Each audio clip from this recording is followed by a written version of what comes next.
Oi gente, tudo bem com vocês?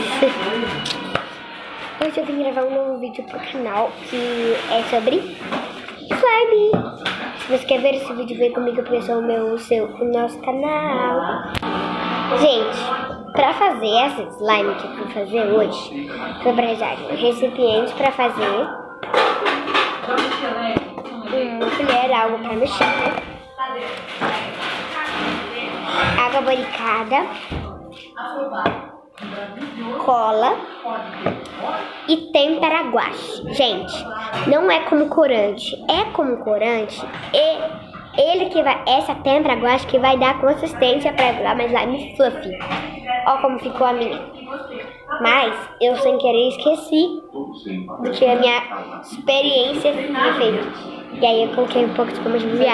Aí eu dei uou! Fiz um montão de coisa e deu certo, graças a Deus. Ó, e aí eu guardo nesse potinho de tinta guache que eu usei.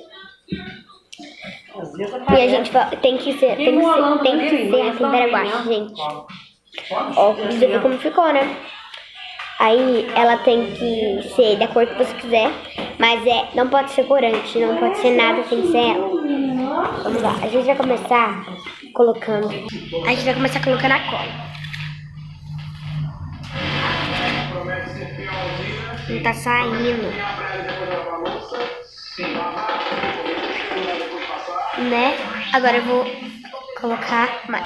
Pronto, gente, coloquei o tanto que eu quis, não coloquei o que eu precisava. Agora a gente vai colocar um pouco de água barricada.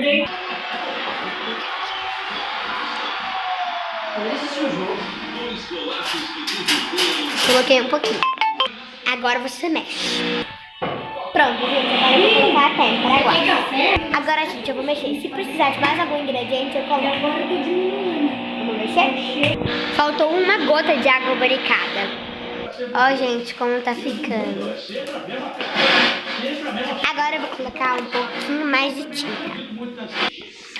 Gente, agora ela deu certo. Não tá grudando. Então eu tenho que mexer pra caramba, gente. Vou mexer.